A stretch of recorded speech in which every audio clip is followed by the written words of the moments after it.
Here's Grandpa.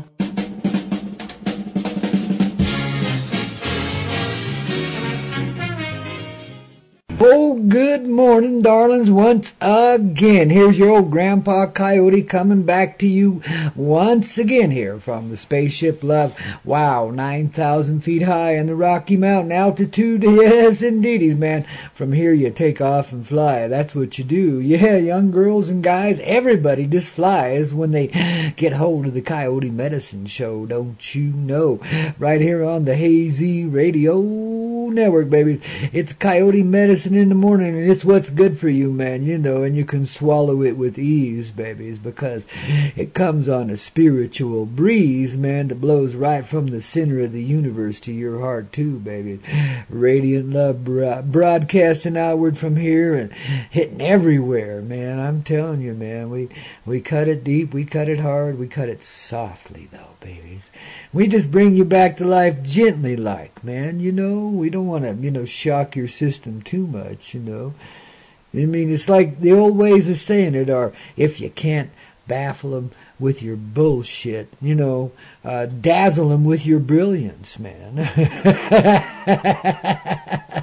Kind of the opposite of what you heard, I know, but it works.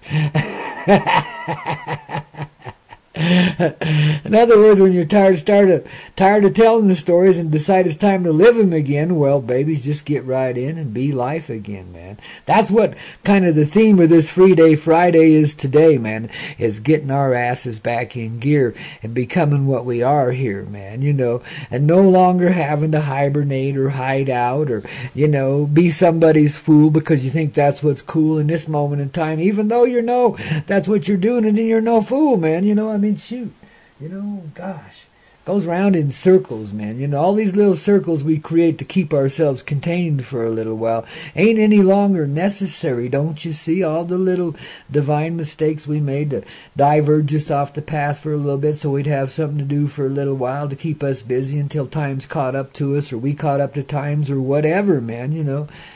Till the ascendancy was, you know, ready, babies. You know, we just had to sometimes be on hold for a bit. So we go some crazy places and get some crazy experience, you know, under our belt. In the process, man, sometimes literally, oh my God, spank your little hanny.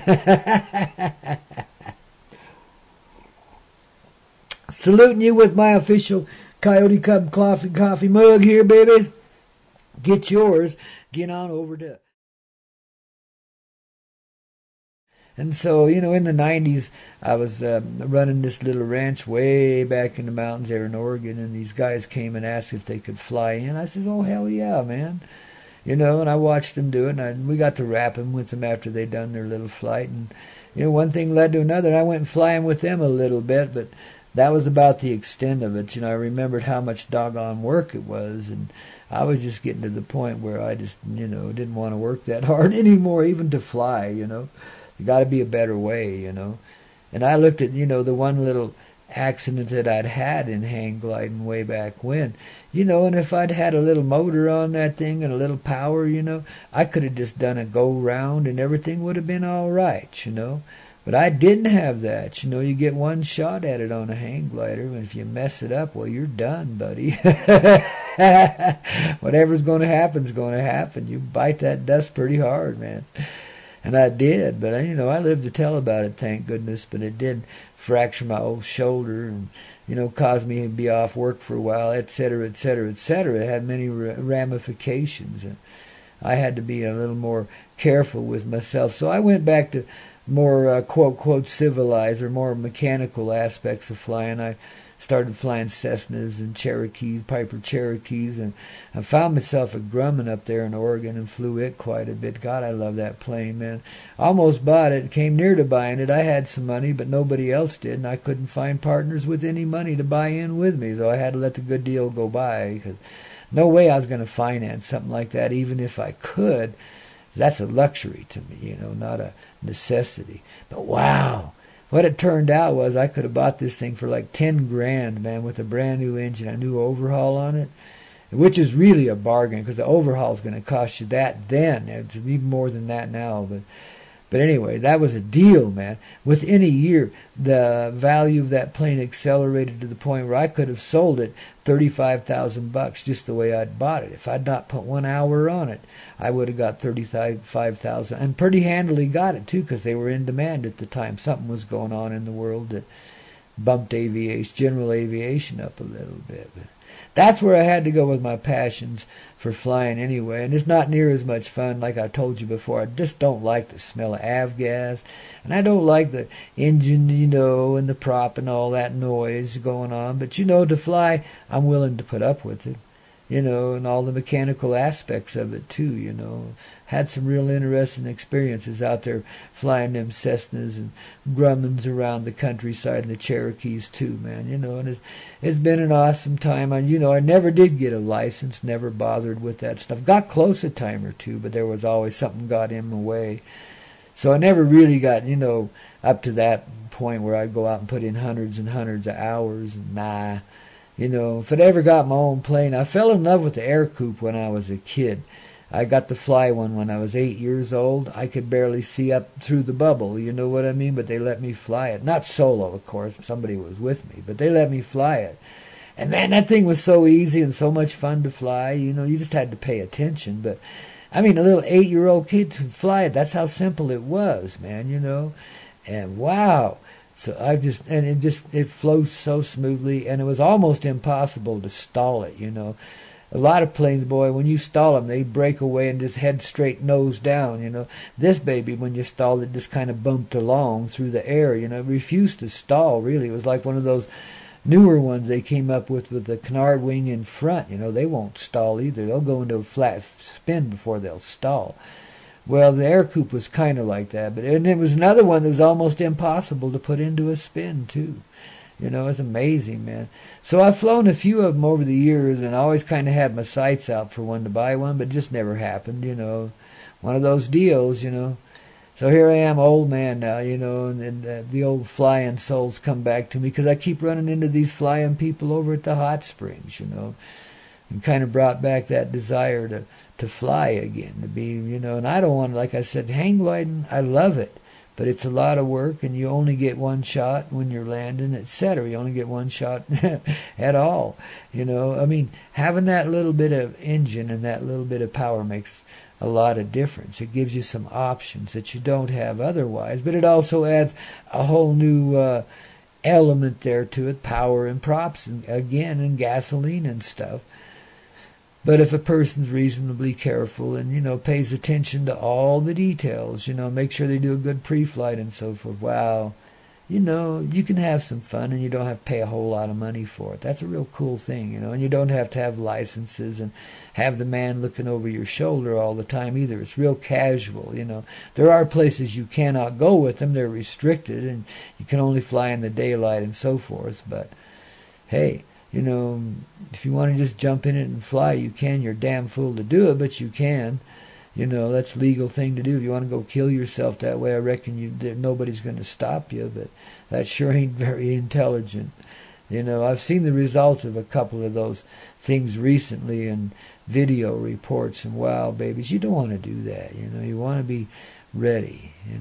I remember when I first soloed a Cessna, that is, fly it by yourself. The first time you do it, you just fly around the pattern at the airport and do a couple of touch and goes and then a landing, and that's that.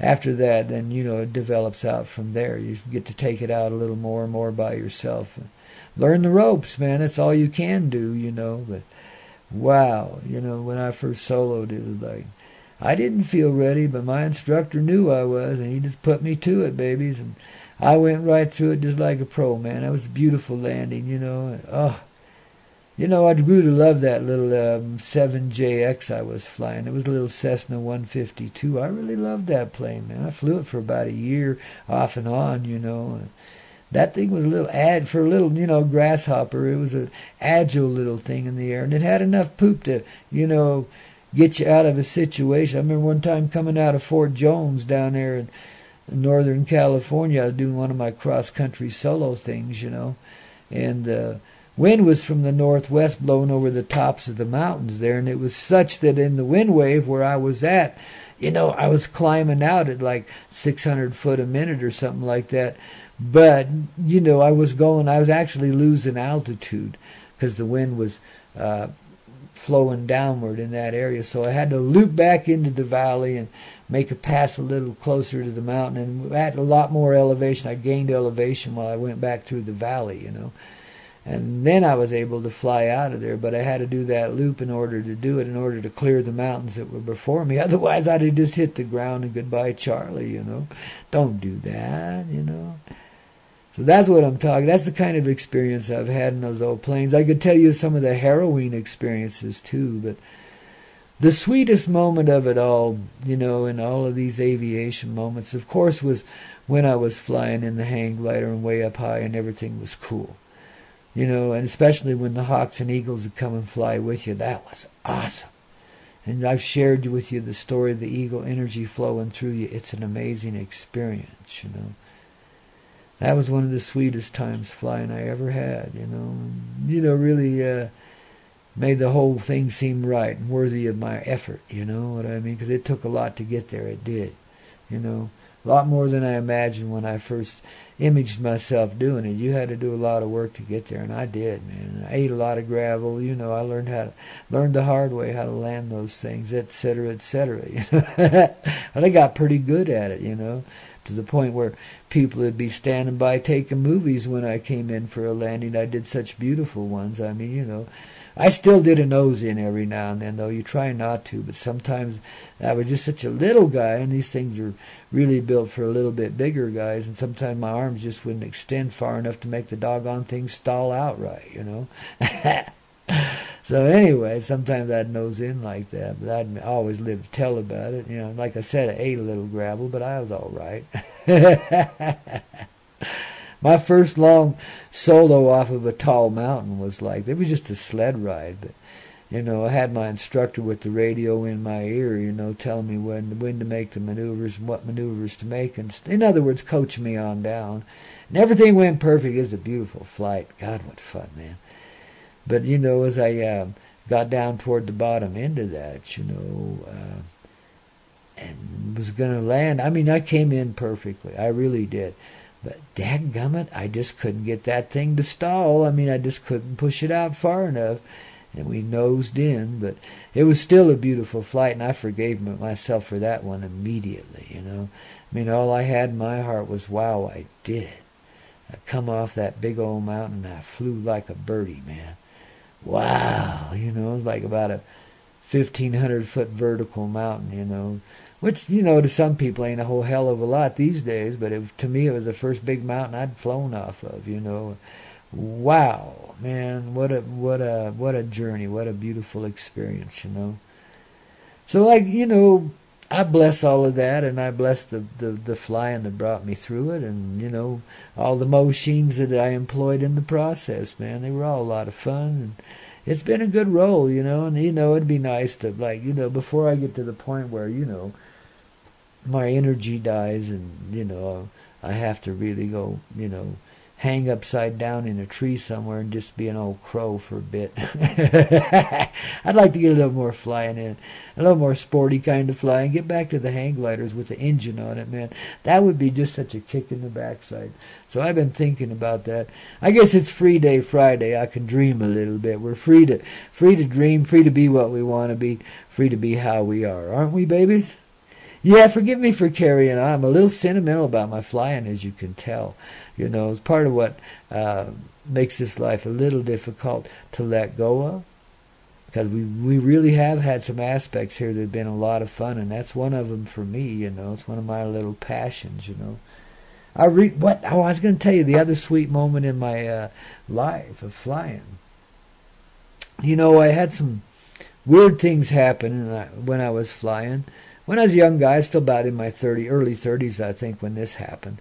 And I just was going through those times where I was thinking I might just go ahead and get my license. I was starting to build some time and so forth. I got a little spare time and a little money for a change, Everything was going well, so I was doing my flying again, But I was, screwing up there. I'd get tight. I'd get nervous. I couldn't quite loosen up behind the yoke, just get myself flowing with the machine, you know.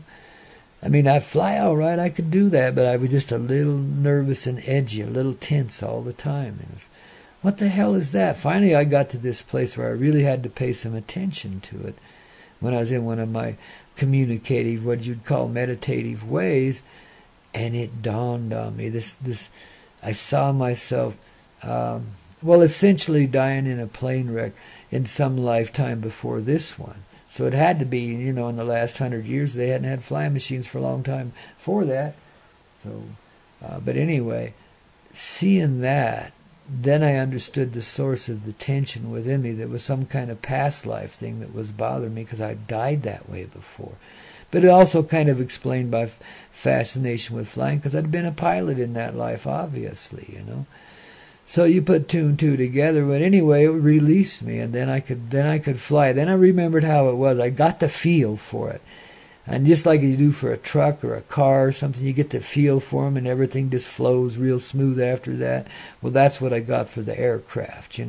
I finally got over my phobia about the machine, and the engine and the propeller, and I didn't mind all that stuff, and I learned how to grok with the machine and how to crab into it, and fly to make yourself a, a target out there, I forget what they call it, a landmark, and fly to it, man. The old seat of the pants flying, the old gum chewing 1930s kind of seat of the pants flying, when it wasn't all instruments and charts and maps and shit. You just had to know, and you just had to flow, and you just had to be there, and if you got lost, you just had to figure it out, man. They were starting to get some maps, but there wasn't very many, and they weren't very accurate either. And I think all you had for flying was a compass, man, Instrumentation was sadly lacking in those days, man. You had to be grokked into your machine and just fly it by feel. Like I said, the old seat of the plants flying. Well, that feeling came back to me in this lifetime after I went through that releasing experience of realizing that at some point I had a memory of dying in a plane crash somewhere along the way in one of my lifetimes, or as we call them. At least that experience was imprinted in me from something, whatever that was, and I consider it a past life, of course. But, you're not the same person. That's another thing I've learned from revelations like that. When you start to go into past life experience to release yourself from traumas in this one or whatever, get out of the behaviors that you find disagreeable, etc. But anyway, having gone through a few of those so-called past life memories, having the consciousness arise to the point I could see them and live moments of them and stuff, well, geez, I see that in each lifetime, while we bear great similarities to ourselves, lifetime to lifetime, appearance-wise and so forth, there's also great differences, And in each lifetime that you live, you're a completely different person than you were in the one before. Completely. Sometimes it goes from rich to poor. Sometimes, real radical changes. Indian to a cavalryman, something like that. Real rapid changes, real dramatic changes, lifetime to lifetime sometimes. Sometimes you flow in the same tribe, the same direction for a while too. It varies, but just because it is so varied, man, it makes us an individual being in that lifetime, a unique person, a unique combination of ourselves. Because when you really get into the mystical aspects of this, the soul presence can be... I hate to say divided, because it's not really divided. It can share its presence in more than one person, in the cases of the past. And these days we're not doing that now, or at least I'm not aware of it if we are. But we have done so in the past. So even there, see, it's a unique combination in each life. So it's kind of hard to take any glory out of those lives, because you're not the same person. You might be the same soul presence, and you gained by the experience of it, and bless it very much. But, babies, what you had there was a unique set of qualifications that put you in particular places, a unique set of experiences that made you what you were, just the same as you do in this lifetime. And you're a completely different person than you were in that lifetime, though you may bear some of the same elements of nobility and so forth. You might carry some of that through. But basically, you're not that person, you're this one. Whatever it is you are right now, that's what you be. That stuff is a part of you. Just like your hand and your foot, but it's not you no more than your hand and your foot are. You see? It's just a part of you. But it is you, all of you in your hand and your foot. You understand how the consciousness plays.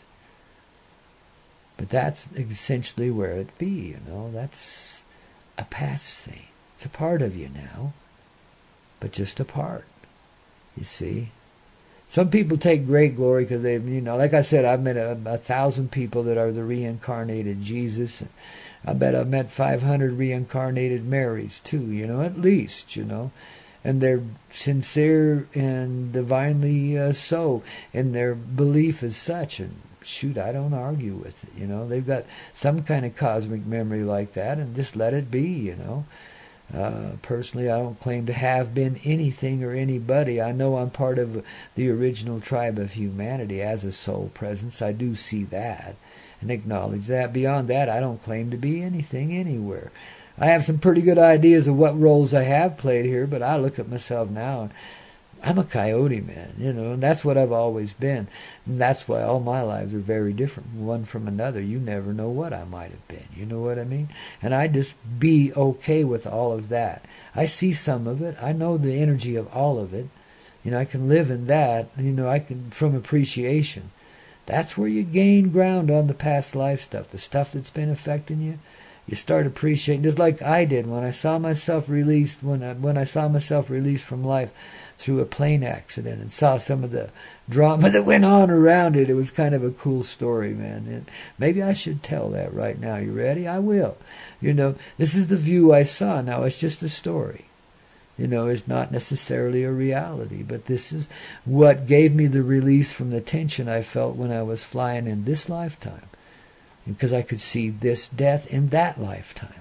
Okay? So here's how it played out. You know, I'm flying along. I'm some kind of experimental aircraft. It's a low-wing monoplane. It's got a single engine. It's got kind of a bubble top. I've seen that much of it. And the wing falls off. As I'm midair, I'm not doing any maneuvers or anything. It felt like I don't know what I'd been doing. I was just flying straight and level. And the wing fell off. You know, it's crack and there it went. You know, like it had been shot off, but it wasn't. It just fell off. You know, somebody had made a mistake somewhere. And so there I went. I cored in, you know, and landed in a field. And you mean I didn't land? I nosed in, you know, and then I expired, of course.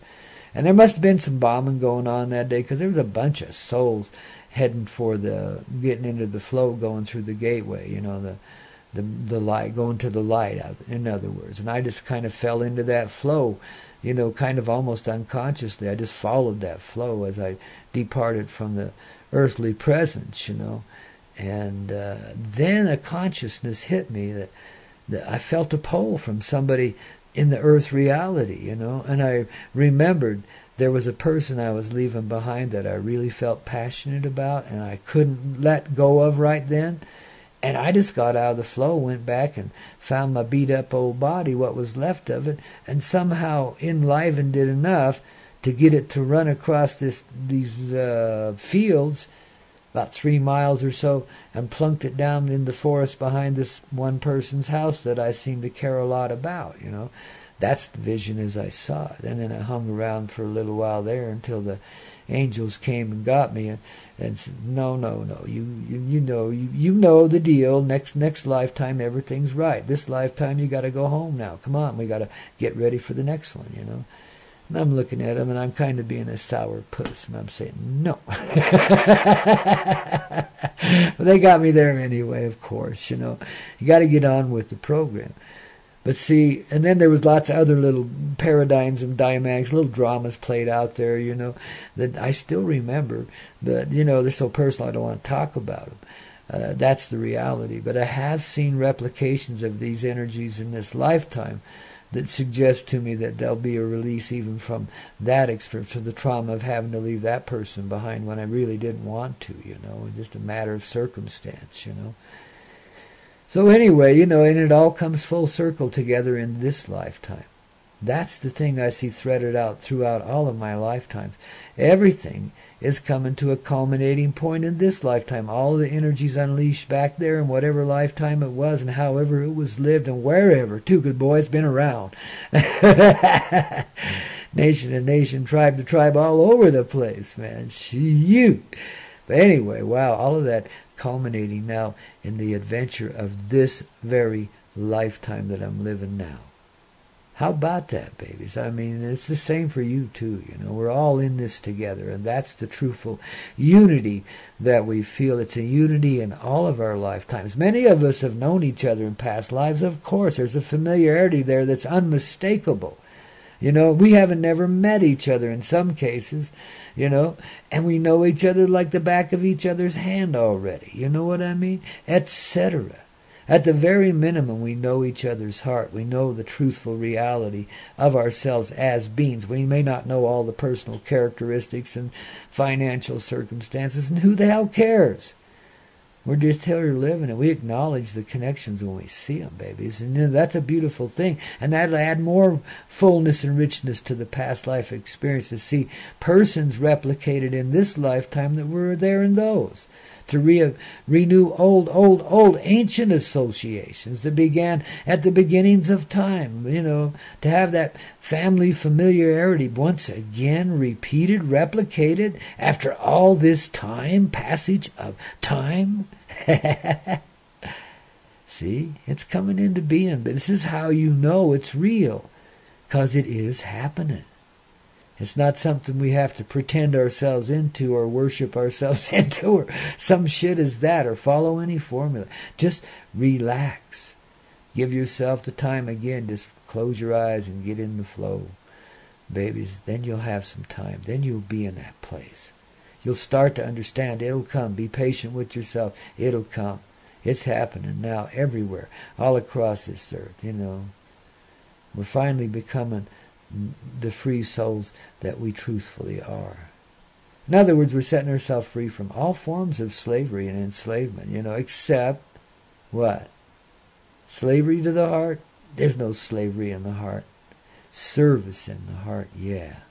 Because we love it. We love being alive, and we know the heart's the center of our being and the reason for our existence, too. So we're in service to that heart always. Whether we're, you know, pushing a garbage truck down the road, sweeping floors, or managing the president of the U.S., or whatever, you know, wherever we are, you know, we're doing it because we're real. And we care. And now we're waking up to the other aspects of it. You know, we always thought we were a little bit vain. Well, many thought they were a little vainglorious and were always pushing a little too hard and, you know, stepping on other people and felt bad about it. You couldn't do it, you know. It didn't fit us, you know. Well, those have been the beings that held the reality together, those that showed a little bit of caring along the way. We can bless them for it, man. Thank them for it. We're on their side, babies. They're on ours. And baby, exponentiate that out just a little bit, and that's where you see and begin to experience that we're all in the same boat together. Moving along, singing a song, no matter how opposed to each other we might seem to be. Babies, yeah, put that in your gun barrel and smoke it, okay? I think we just wished the war away, man. Washed ourselves clean of it, man. Enough is enough. Set yourself free, man. Stay on your own side, you know? And that puts you on the side of everyone else. When you're doing it in this heartfelt way, you know? You know what I'm saying, babies. You know the way. You feel it, man. You feel it. Just be real with it then, okay? That's what Grandpa say here on the Coyote Medicine Show, here on the blessed old hazy radio network. First thing in the day, maybe we get you underway in the right kind of way, don't we? Yeah. Hey, Cheryl, what's happening, baby? Haven't seen you for a while. Hey, welcome back, baby. Ooh, you are feeling so foxy, baby. My yesterdays are all boxed up.